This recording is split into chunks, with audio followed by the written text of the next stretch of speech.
Winning's, a nice byproduct of culture. And when you get that right, you're going to win more. But in reality, my job is to help these kids throughout their life, and handling hard better was definitely probably the most important piece of our season for sure. That's Travis Connor talking about the 2023 sectional champion Lady Tigers basketball team. Travis is a lifelong teacher and coach from a family of educators. When he's not reliving his glory days as a Gus Macker 3-on-3 basketball champion with his friends and brothers, Travis is a devoted father to his son and daughters and husband to his beloved wife and team mom, Bessie. In episode 2 of the Earning Our Stripes pod, Dr. Goggins and I spoke to Travis about the Lady Tigers' thrilling sectional run, a key turning point during that season, and the we over me philosophy that the coaches and players bought into this season. We also had the pleasure of speaking with Clayton Moyer, a junior at Princeton Community High School, about his passion project for Earth Day in 2023. Clayton initiated a Slash Out Trash community cleanup event for the entire city of Princeton and has worked tirelessly with local business and city government to beautify the great city of Princeton. So let's dive in and hear about how our Princeton Tigers continue to earn their stripes. Welcome to episode 2 of the Earn Your Stripes podcast. I'm here with Dr. Goggins to talk a little bit about what's going on in our school corporation currently. Dr. Goggins, what is new in Tiger Nation? We've got some exciting ventures going on. Currently, we've got bid specifications out for track resurfacing project that's going to be occurring as soon as the upcoming track season is over. That'll run through the summer and wrap up right before football season begins. So those bid specifications are out, and we actually will be opening bid specification or bid submittals in the next week. So we'll hopefully be moving on that project very soon.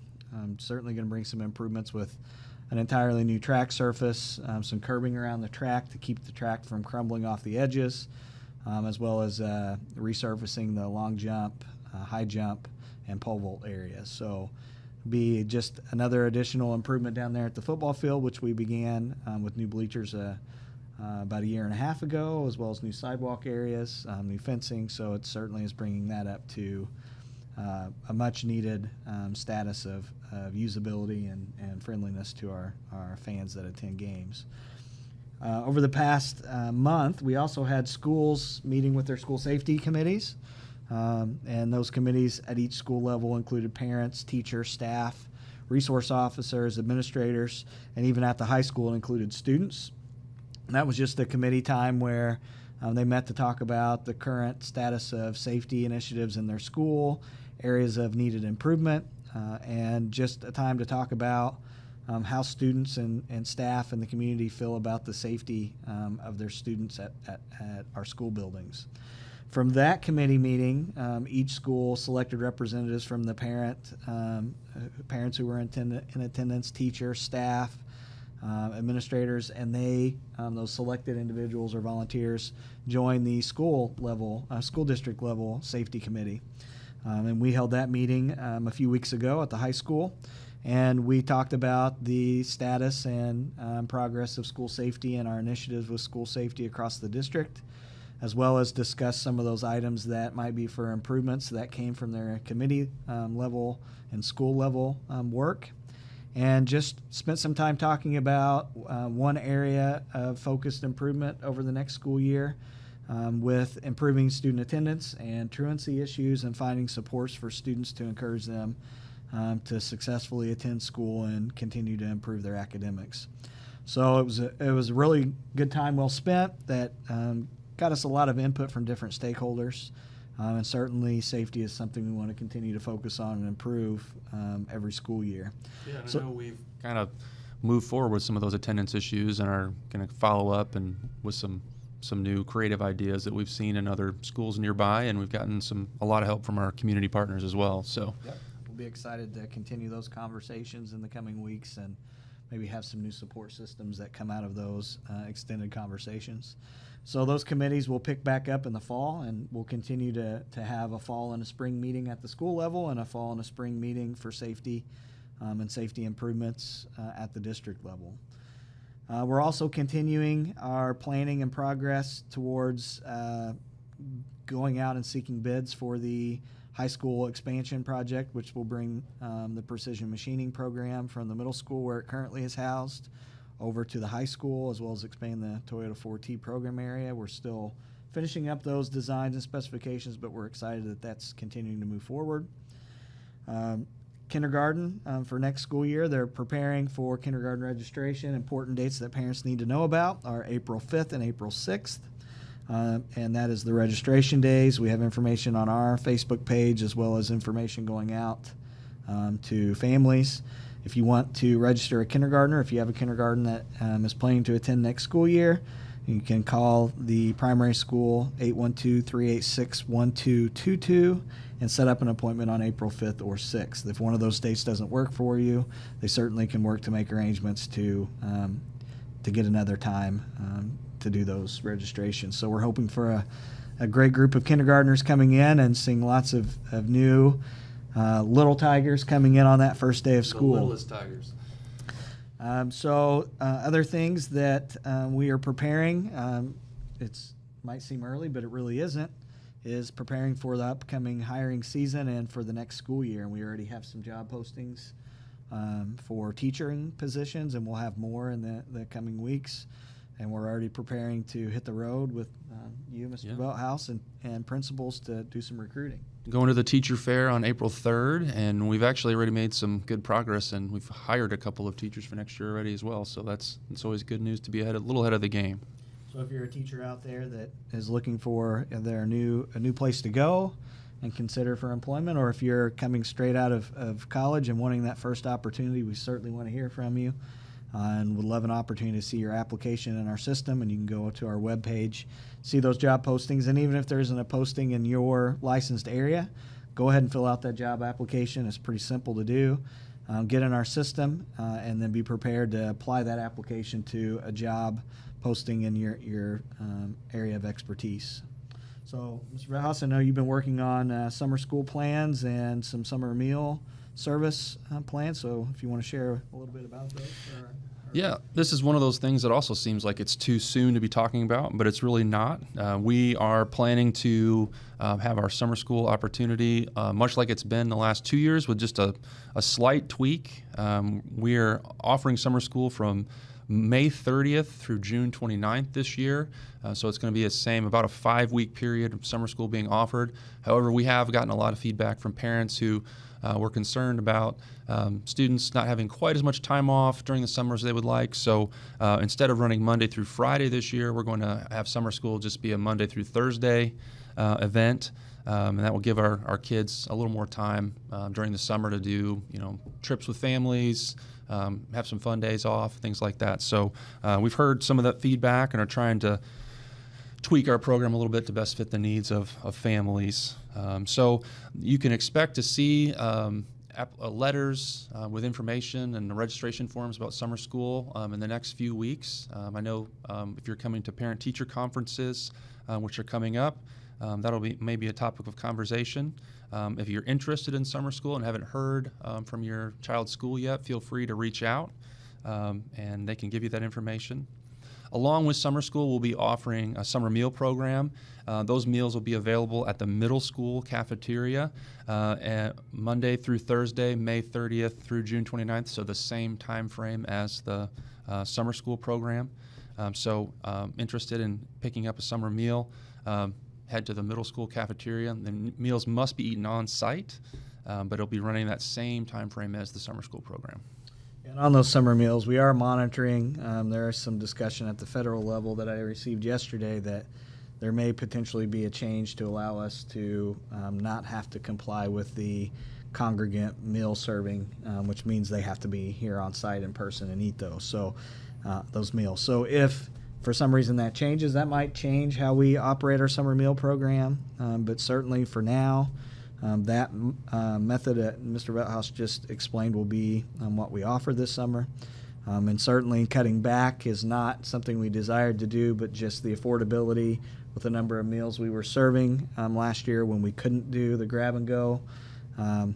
certainly didn't bring us in enough revenue to even break even. So we have to adjust to make sure that what we're doing brings in the revenue to replace our cost. So certainly aren't looking to make money off those summer meals, but we certainly can't lose money either. So we're going to try this in a new format and see how it works. If your student does attend summer school, they will be fed a summer meal before they leave summer school, so they will be eating lunch here at school during summer school time. So, Mr. Velhaus, that's what I have for our community update of what's going on in our district, and certainly looking forward to our students and staff and families getting to spring break and enjoying a nice spring break, and then coming back and wrapping up what's been a successful school year. Yep, we'll be on the home stretch here in just a few weeks. So, and it definitely seems like can't believe it's this time of the year already, but it has been successful. I think that's one of the reasons the year's gone by so quickly. I agree. So we're here with Clayton Moyer, high school junior. Clayton, we're going to talk a little bit about your big idea for Earth Day, but first, can you tell us a little bit about yourself? Who are you? What do you do at the high school? What are things you like to do outside of school? Just so we can get to know you a little bit better. Well, my name is Clayton Moyer. I'm a junior at Princeton Community High School. At the high school, I'm a member of Key Club and Student Council and the National Honor Society. Outside of school, I like to drum. I'm a drummer. Been drumming for a long time. I also work at the hospital here in environmental services, and I do a lot of band stuff, marching band, pep band, concert band, a lot of music.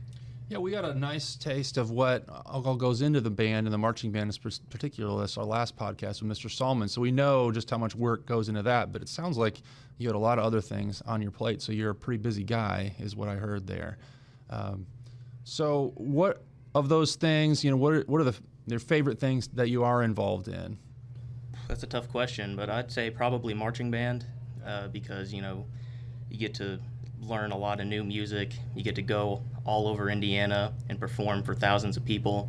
Made a lot of friends in marching band. I've learned a lot of really good life lessons in marching band, and it's a huge part of my life. See, my senior year, that'll be 6 years in the marching band. That's hundreds of hours. People don't understand how much work you put into it, but we work very hard. We put in a lot of work, and I'm proud to be a Marching Tiger. Yeah, and there's a lot to be proud of, and we had a great discussion about that with Mr. Salmond and just how much work the band students and he put into that. So it's no surprise that that's a big part of your life and something that you're very proud of. So and one of the things that we recognized about the marching band program was that it's something that really helps to prepare our students for real life, and that there's a lot of hard work that goes into it, and that there's a very real product that goes out onto the field. And so you've kind of taken that, putting a lot of hard work into a real product on the field, and run with it. And that's one of the big reasons that you're here today, is to talk about, you had an idea for an Earth Day cleanup project. So can you tell us a little bit about, just give us an overview of the project and what you want to have happen, and just tell us a little bit more about that. Well, so the event is called Slash Out Trash, and it's a community-wide Earth Day cleanup. We're going to go out and we're going to pick up trash and hopefully even recycle a little bit. And it's going to be April 22nd, and that's a Saturday from 8 a.m. to noon. We want to get as many people as possible to come down and pick up trash and just hang out, just be with each other. Because, Princeton, we've always been a super strong community, and I think this event could really showcase that, because we've had all kinds of businesses and organizations, come together to help, make this a possibility.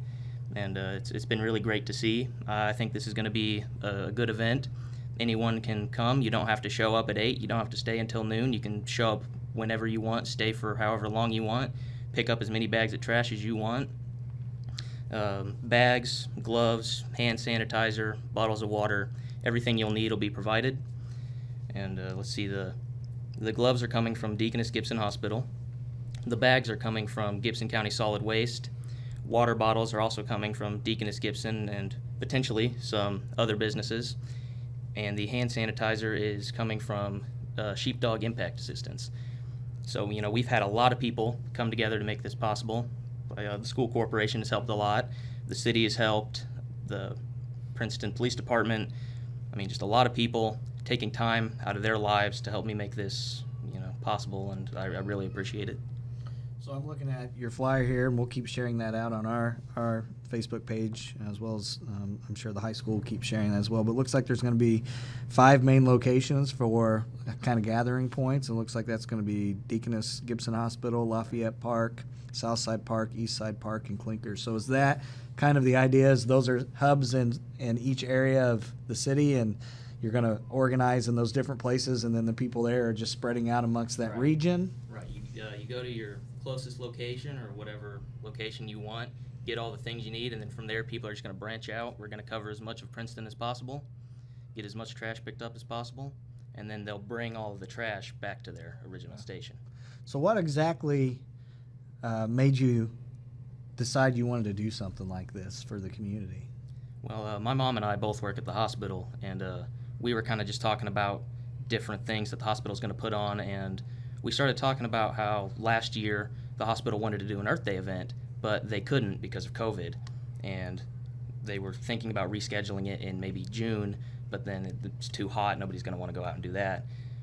And a lot of the people at the hospital really wanted to do this, and they were kind of upset that they couldn't, so I thought, well, what if we did one? What if we started one, but instead of just doing it at the hospital, we had a location at Lafayette Park, and then we can have people go to the hospital or they can go to Lafayette Park and they can pick up trash, help the environment, help the planet, make our community beautiful, and do that. And just from there, it kind of just got bigger and bigger and bigger.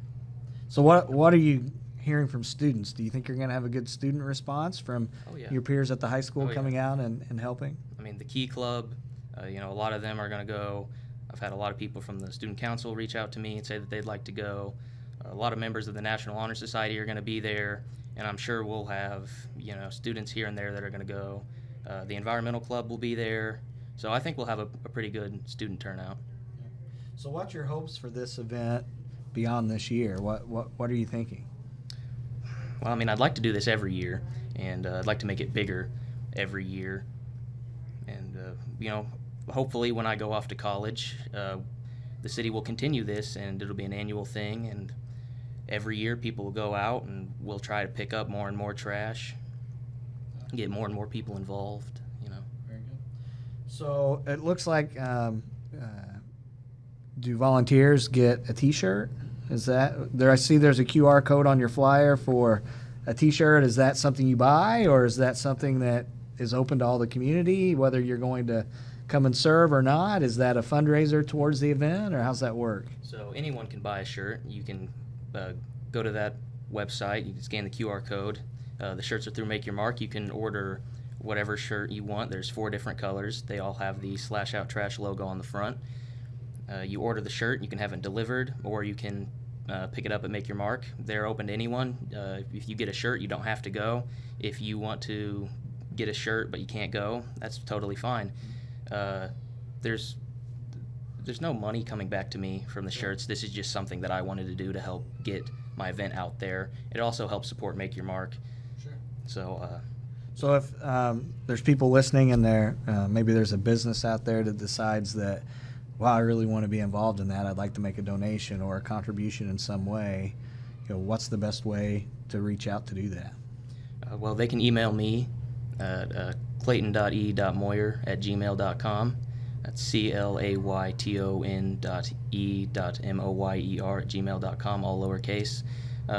They can just send me an email, tell me what they'd like to help me with, and I'll get back to them. We can discuss that, because all the help we can get, we'll take it. And even if they just want to put the flyer on their Facebook page, or if they just want to tell their employees about it, the most important kind of thing that they can give us is volunteers.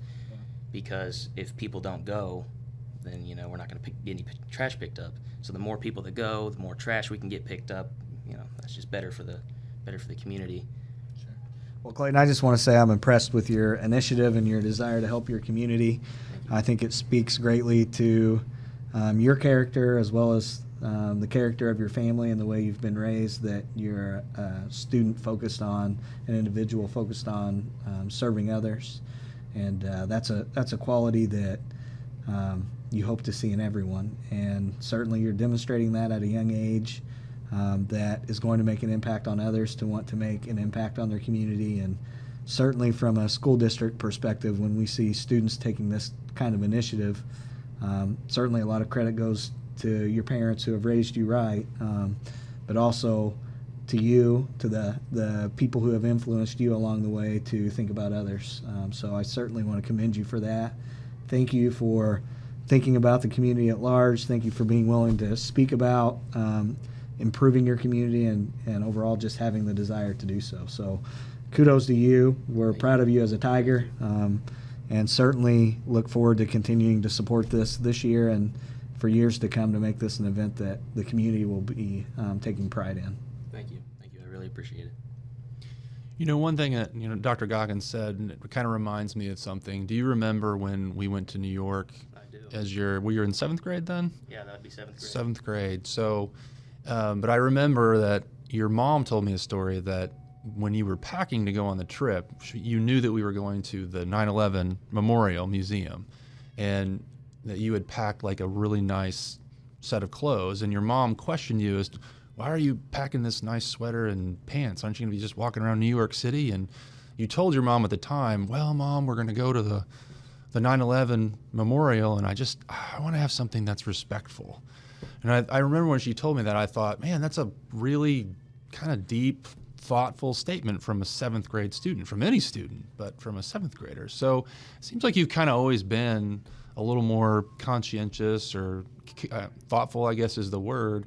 Where does that come from, do you think? Because I think this is kind of that same vein, for a student of your age to think about such a big project like this, and the real goal of it is just to better the community. Where do you think that comes from? I think that comes from my parents. My parents raised me to respect others and to do everything I can to help others. They always go out of their way to help everyone in whatever way they can. They're great people, and I think they raised me right. Definitely, yes. It's easy for me to say that, though. It is. But in this case, though, you're right, I think. Yeah. But I think I definitely got that from them, and I also got it from just the people around me. My friends, my family, teachers especially. I've always had a lot of people around me that are trying to teach me the right things and help make sure that I grow up to be the best person that I can be. And I try to listen and pay attention. I do my best to learn from others, and that way one day I can hopefully teach others to do the same. Awesome. And so what are your, you mentioned, moving on in the future, you're a junior, what are you thinking about potentially after school? Well, I'd like to go to college, hopefully for nursing. Okay. I want to get my bachelor's of science in nursing, and then after that, hopefully get my master's, and then from there, I'd like to get my doctorate. Okay. And I want to be a doctor of nursing practice, so I can be a CRNA. It's a certified registered nurse anesthetist. It's a mouthful. That is. But basically, what I would do is I'd work under the anesthesiologist, and I do a lot of the same things. Administering anesthesia, just all kinds of good stuff, monitoring patient health.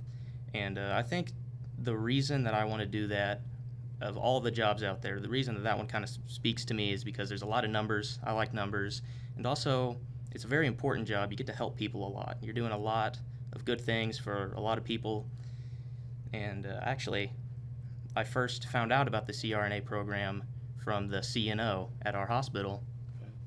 She was telling my mom about it. She was like, the University of Evansville just opened up a CRNA program, and I think Clayton would be a great fit for it. So my mom was telling me about it, and I did some research into it, and I kind of fell in love with that job. And it's going to take a lot of work, but I think I can do it. Well, I think for sure, based on what we've seen so far, that you'd be more than up to the challenge, and I'm not surprised to see that you're pursuing a job in which you can continue to help your community and help others, just given the what you've shown us through the other things that you've done so far. So and I would echo what Dr. Goggins said. It's a pleasure to see a student like you exhibit these qualities, and it's everything that we're hoping all of our Tigers can exhibit. So thanks for what you're doing, and thanks for being here. Well, thank you for having me. Yeah. Dr. Goggins, do you have any? Nope. Certainly appreciate you being here. Absolutely. So the date is April 22nd, Earth Day. The event is Slash Out Trash, and we've been talking with Clayton Moyer, and he is earning his stripes here at Princeton Community High School. Thanks, Clayton. All right, well, we're here for episode number 2 of the Earning Your Stripes podcast, and Dr. Goggins and I are talking with head coach Travis Connor just after the thrilling sectional victory of the Lady Tigers. So we want to talk about that, but we also want to talk a little bit about you and you as a coach, as well as the team. So I think one thing for our listeners is, can you just kind of tell us a little bit about how did you get here? What was your path to becoming a teacher and a basketball coach? Sure. First off, just Mr. Veldhouse, Dr. Goggins, just pleasure to be in studio and seeing where the magic happens and that kind of thing. It's magical. Absolutely. My path is a little bit untraditional. I did not desire to go into education right after high school, something my father had done for a long time, and I was just going to do something different. And a principal at Tecumseh Harrison Elementary School named Bill Hopper had reached out and just wanted me to coach some basketball at the 4th and 5th grade level on the boys' side, and I started doing that and really enjoyed working with young people, really enjoyed pushing them to kind of do things they didn't think they could do, and we kind of had some success, and kids were a lot of fun, and I kind of just changed paths at that point and found myself in education, and I got to my first teaching job in Vincennes. I was up north, actually, as part of Owen Valley, coaching up there, 6th grade level on the boys' side. And I got an interview process in Vincennes at the middle school level. And one of the questions was, do you want to coach 7th grade girls basketball? And I thought to myself, I don't think I do. And it doesn't sound very appealing at that time in my life. Yeah. Life has other plans. Yeah, life has other plans. God has a heck of a sense of humor, and my wife and I were blessed with a son and 3 daughters. And as I got involved on the girls' side, it just kind of became the natural fit because our daughters were always around our girls' programs, and I figured out I had babysitters everywhere to help out with the family, and kind of stayed on the girls' basketball side of thing, at that point, and just kind of found myself really enthralled in middle school education and coaching basketball. You come from a family of educators, so talk a little bit about that. Yeah, Dad taught for over 40 years, at the high school level. I think some junior high as well, back in those early days. And he kind of instilled that in us in terms of just how to treat people and how to talk to people and be respectful. And then the coaching part of it, Dad's coached everything from basketball to cross country and track, still coaching varsity track all these years later. And then, my brother Jono is a principal. He taught elementary up in Indianapolis and was actually assistant principal in the building I was a teacher at for years. It was kind of nice. That's got to be tough, having your brother as your boss. Right. I thought it would be, but honestly, Dr. Goggins, the nice part was I was there first. So when he came to town, he was simply known as the other Connor. Yeah, and you were kind of his boss. Yeah, in a way. Yeah, absolutely. So that part was kind of nice, and enjoyed that. And kids liked me, didn't like him. So it worked out pretty well. So didn't mind that at all. And we have another brother that's down in Louisville that does some PE, and he coaches cross country and basketball as well. So definitely a family thing. Yeah, very good. Well, and you have I think, not only just a history of being involved in education, but a very competitive past. And so I was told that you're so competitive, in fact, that talk to me about the Birds Bombers. And I guess so, Gus Macker, what I was told is that you would parlay your brother's college basketball status into getting you on the best Macker court. And when I asked what's the story there, I guess the answer was that you always said, I'd rather lose to the best team than beat a mediocre team. So have you always been that competitive? Can you talk about that a little bit? definitely on the competitive part. I don't know about my brother helping us with any status. I mean, he kind of really screwed us. He's like, "Do I get to play with you guys some?" I'm like, "God, my mom will be, hey, will you let your brother play?" And I'm like, all right, I guess we got to put him on the team. And then because of his status as a NAIA player, we always did get bumped up a level. So we took him, but wasn't always something we necessarily wanted to do. So you're saying he was exaggerating a little? Probably a little bit. I think we remember things a little differently. I will one Gus Macker story, because we definitely played in Gus Mackers from Roswell, New Mexico to Gaylord, Michigan to Toledo, Ohio, and everywhere on those weekends. There was one particular weekend on that competitive side. You couldn't change your roster. Your roster's set. And we had two guys that got called into work. And Sean Mullins and I kind of talked to each other about 11:30 on a Friday night. We're like, you want to just go 2-on-3? Let's just go. So we went to Indianapolis and just played 2-on-3 and actually finished 5th that weekend. And we were pretty excited about that, because I didn't have to pass the ball to anybody. It was just two of us. We could just shoot it, and it was kind of a lot of fun. Yeah. Who got the double team, you or him? Definitely him. I was just out there trying to find some shots. He was quick. No. All right. Well, that's interesting. So you're a lifelong educator. You've always been competitive, and it sounds like you've been into basketball. But one other passion that came through is you were very passionate about the quirky middle school age group. So can you talk about your love of middle school students who kind of have a special place in education? No, absolutely. And I know it's something, you and I talked about the interview. I think we're both like-minded, in that quirky kind of way, if you will. Yeah. It's something I've said to students for years is first day of school, I always kind of greet my kids and tell them, like, you guys, I'm just a little bit weird. So, you go home, tell your parents, my teacher's just a little bit weird, and he confesses it. But part of that is I want kids to understand it's okay to be different. And we're all different, and I think it's good for them to see me model that, not necessarily being different, Dr. Goggins, but me modeling that it's okay to accept who we are, and I accept them who they are, and I think that we get off on the right foot on day one, and they kind of understand that, and I use that to help build that relationship early, and then I can teach them, and then I can do other things with them because of that start right off the beginning, that we're all just a little bit different. It's okay. Well, I can say, walking down the hallways and seeing you in the hallway, kids flock to you.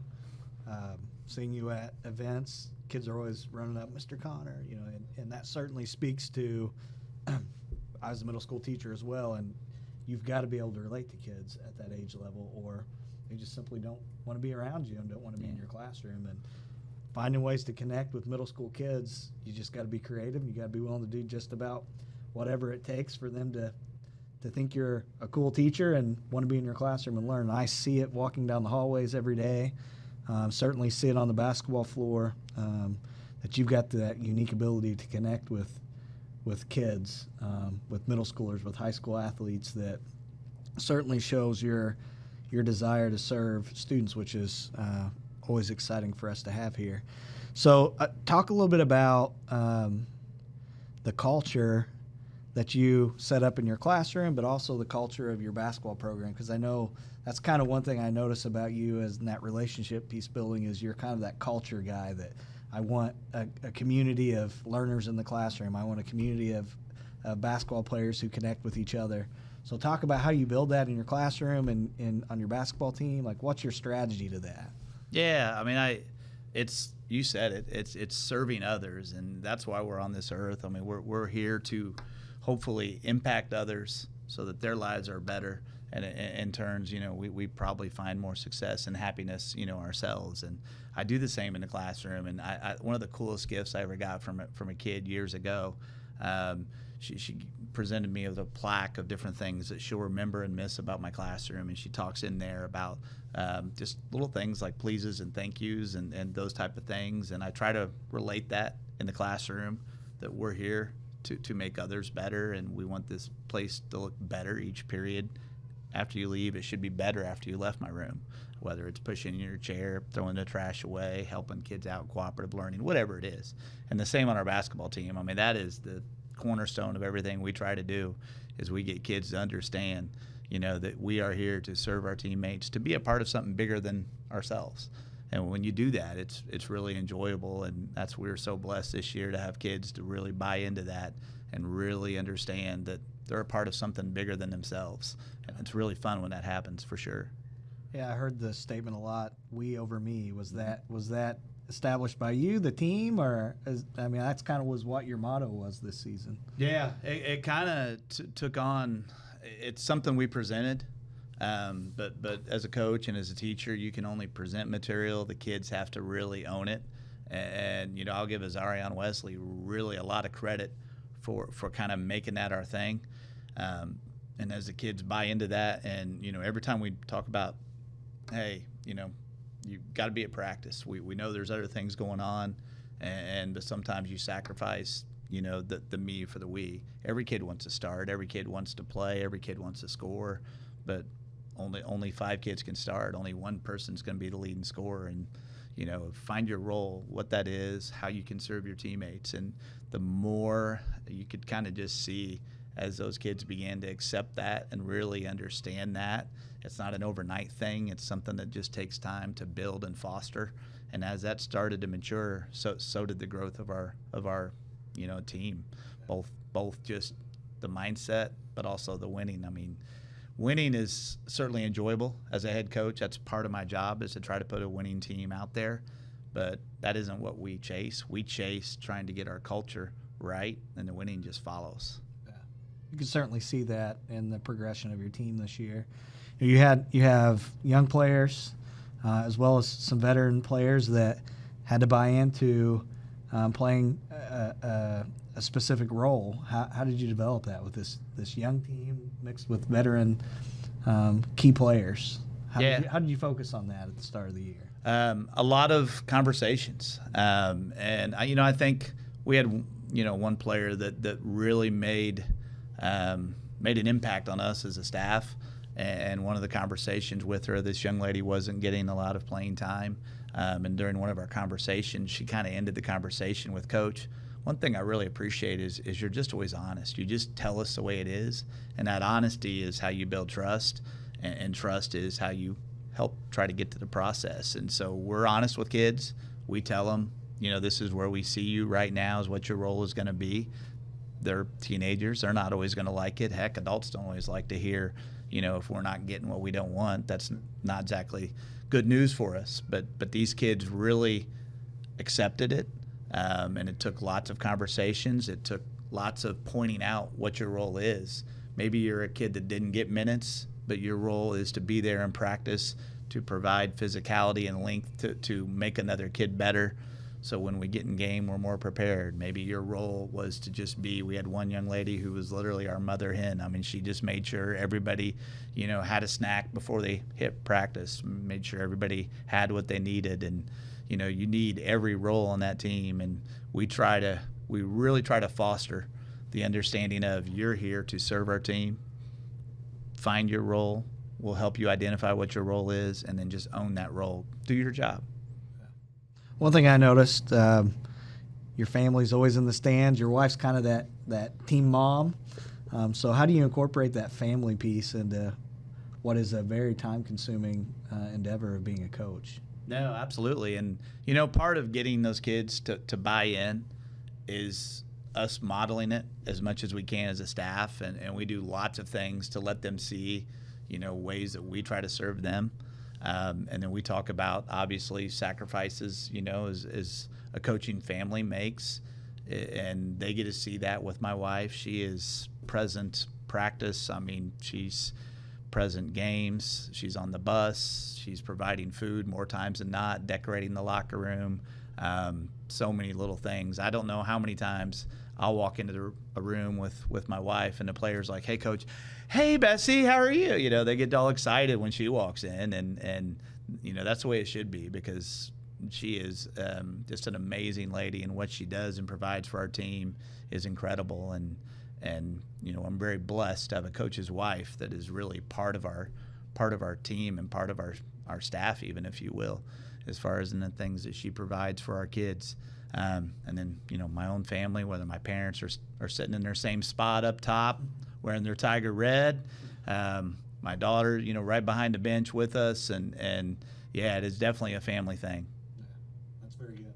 I think that does set a message to your team, to the community, that the Connor family is that they are certainly Tigers, and you've done a great job showing that. Yeah, appreciate it. That's been one of the themes of, I think, for the podcast at least, is the key to success is marry up. That's now come through Yes. come through twice in 2 episodes Make already. sure So my wife knows that I feel I married up to you. Yeah. that's the key to marriage That's right. success. Yes, That's right. making sure your wife understands that. That's true. So we talked about this a little bit, but when we talked to some of the players and just kind of asked, what was this season like for you? And, can you guys talk about key moments to the season? 4 of the players really kind of all said some of the same things, and they talked about there being a turning point, and they said those exact words. That was the turning point, and so I asked them about, okay, tell me more about this turning point, and so what they described was that was a time when they, quote, started to really see how good we could be, and they talked about they connected to this to a video you showed them about doing hard better, and this was something that you guys talked about a lot. And they were all able to recall you telling them in practice that, again, quote, I'm not going to go easy on you anymore. It's going to be harder from now until the end of the season. So it was really interesting to see that all made an impact on all of them. So can you tell us a little bit more about that specifically in the season? What do you remember about that? And do you see that as a turning point? Because it was clear that they all did. Yeah, that's interesting to see, their mindset, and it's also good to know they listen too. So that's really good. I'm not surprised by that, actually. You've got a smart crew. We do. So, as Dr. Goggins kind of already alluded to, I'm just the guy that gets to, walk up and down the sideline and get some water brought to me by Johnny and call it a day. My wife really does everything. So my wife actually talked me into, this was a Carol Lawson video. Yeah. It's how to handle hard better. And my wife's like, I think this is really good for your team. And so I watched that, and I'm like, oh, this is right. This is everything that, we've kind of been talking about. And it was about the same time period. We were very blessed as a program. We purchased, with help from many, program called Huddle Assist, and it allows us to record practice in addition to games. And so I was able to show them a few practices, and ladies, this is how hard we're going right here, right now. This is our communication, our energy level. Those things are not where we need them to be. Would you guys agree? And they did. And we kind of talked about going forward. Mm-hmm. I can watch this, every single day. And then we spent some time watching Carol Lawson, University of Duke's women's basketball coach, talking about just handling hard better.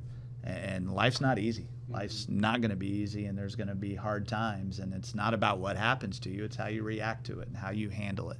And we kind of talked about that kind of going forward. And my job is I'm an educator first and foremost, and that education's, in my classroom. It's in the hallways. It's when I go to wrestling meet 2 nights ago and watch the kids. It's, on a basketball court and in that gym every single day. I'm an educator. We're trying to help those kids succeed long term. Winning's, a nice byproduct of culture, and when you get that right, you're going to win more.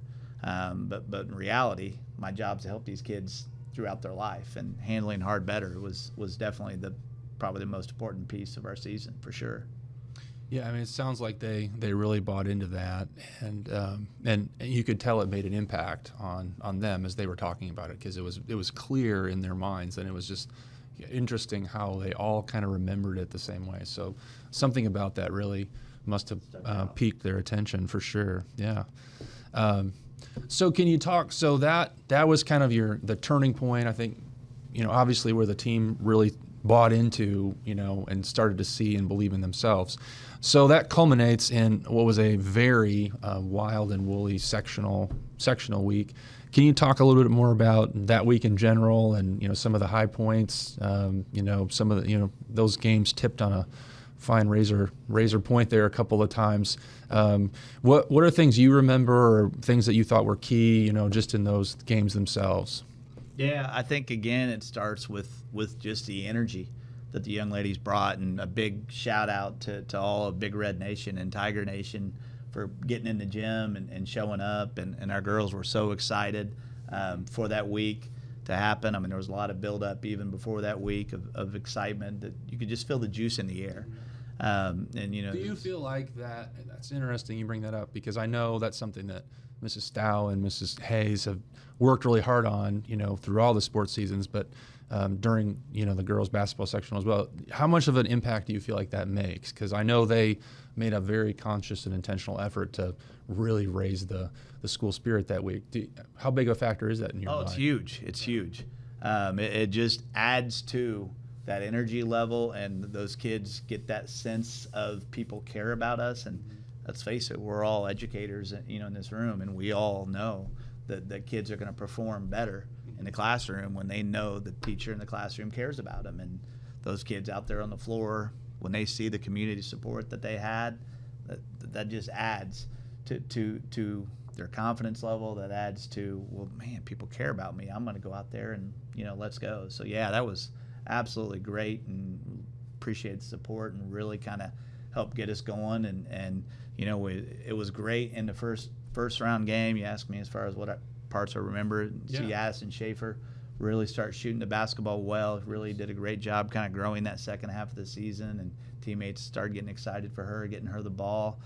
There were moments in the Pike Central game late where we had, the starters were all out, basically resting some legs for later in the week. And as other kids were scoring, those starters were going crazy on the bench beside us, and just excited for their kids. That's when we got really excited as a staff, talking about that game when we got back in the coach's office, just talking about where we're going for the rest of the week, seeing the excitement level that all those kids, we knew the buy-in was there.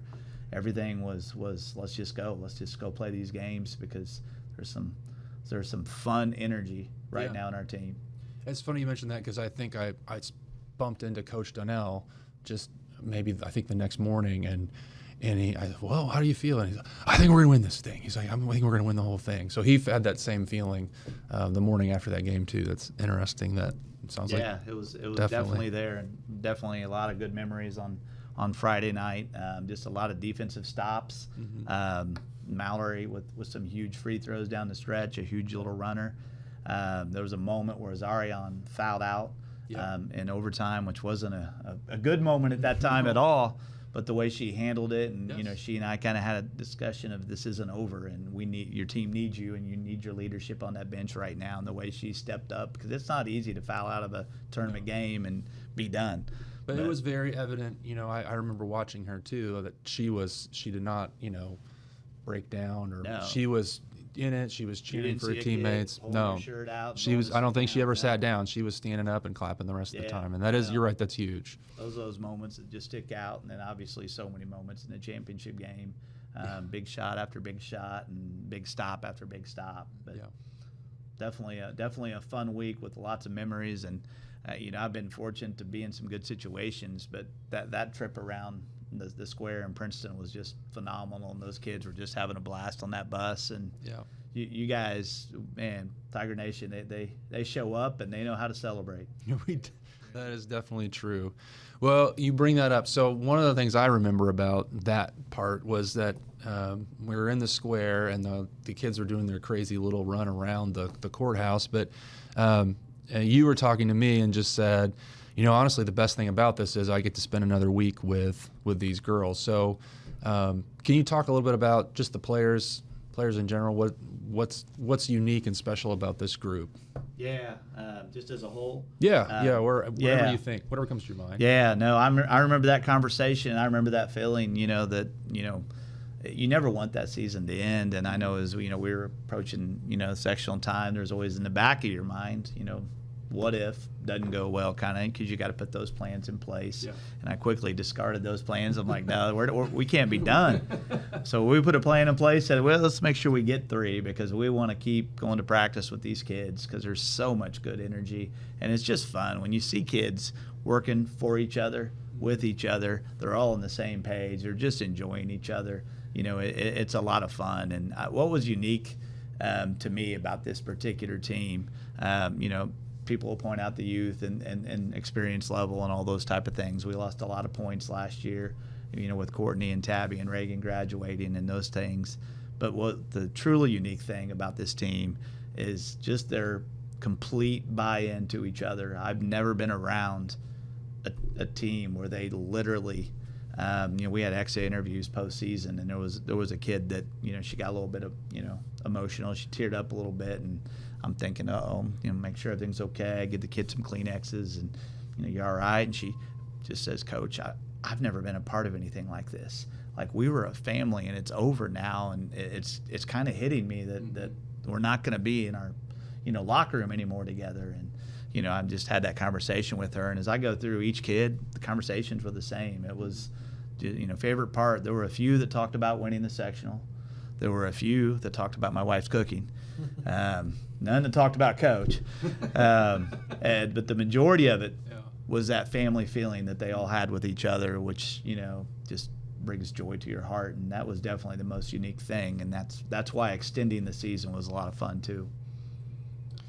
It's interesting. So you bring up family. I think one thing I feel like is true is that the parents of the players are almost as important as players themselves when you're talking about a factor in the team's success.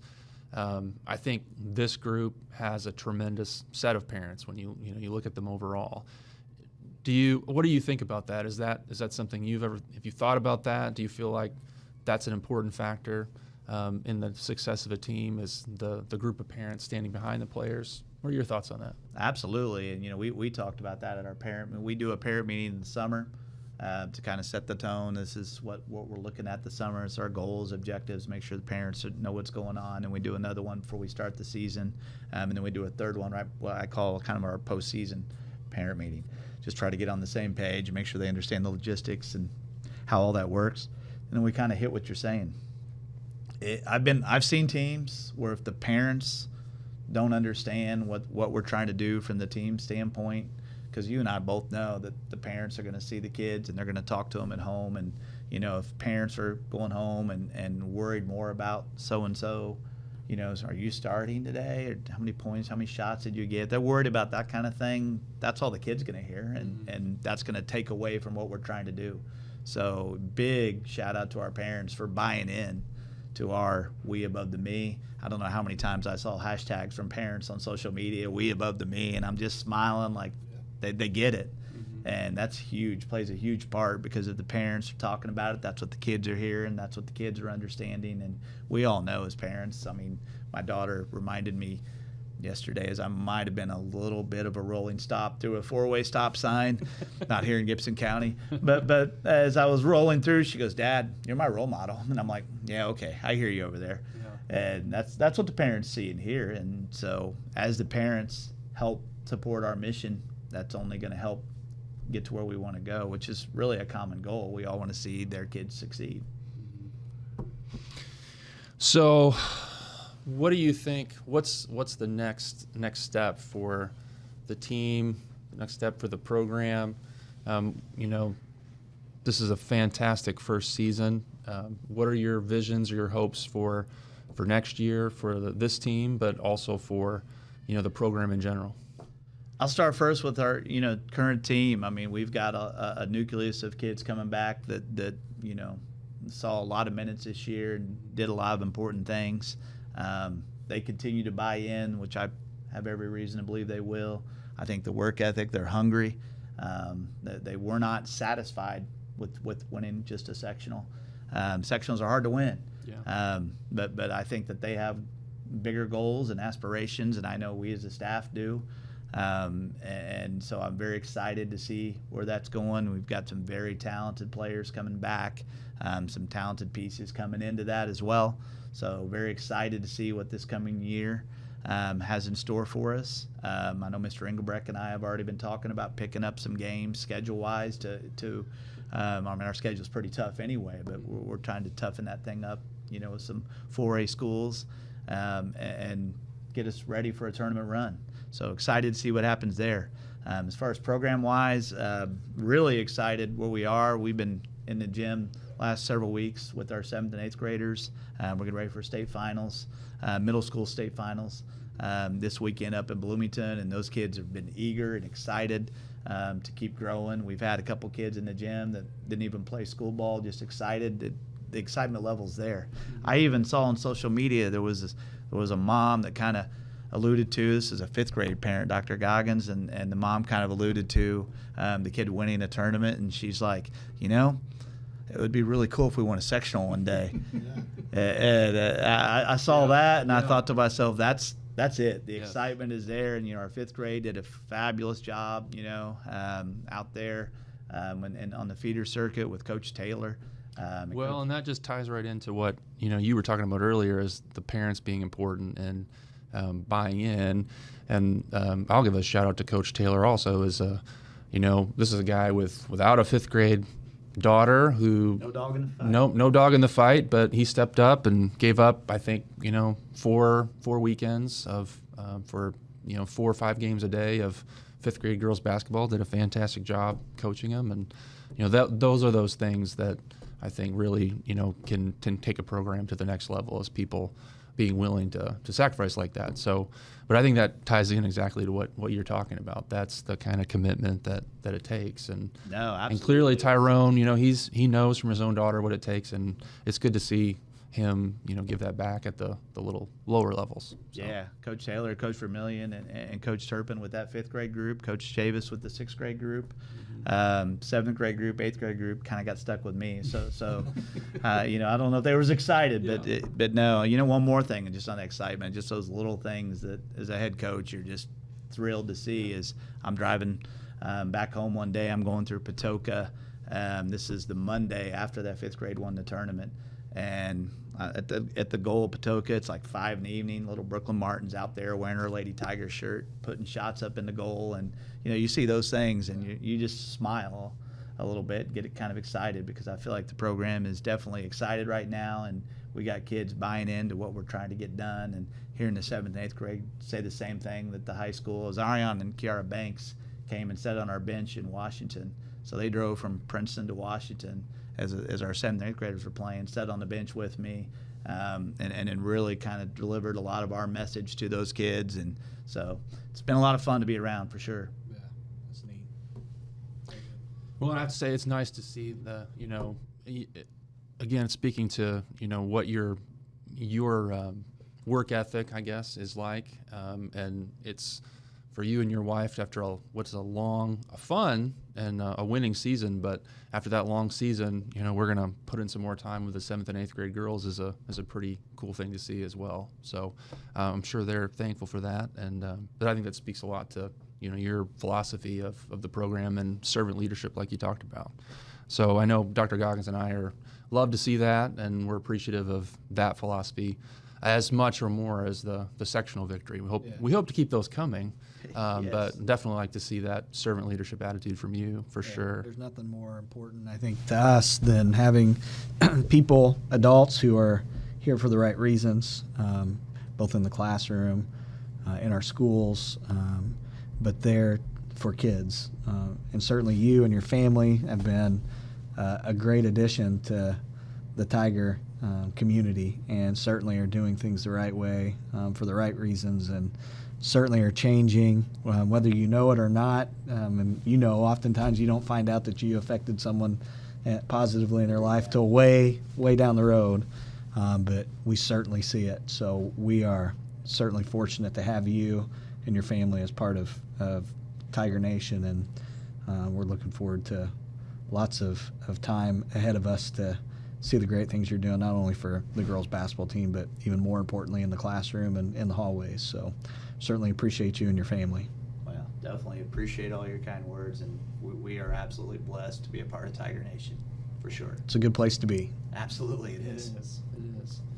Well, they are the 2023 sectional champion Lady Tiger basketball team. We've been talking with Coach Travis Connor, and all of them more than earned their stripes in thrilling and spectacular fashion this season. And we look forward to more. So thank you very much. Thank you. Thank you, gentlemen. Appreciate it.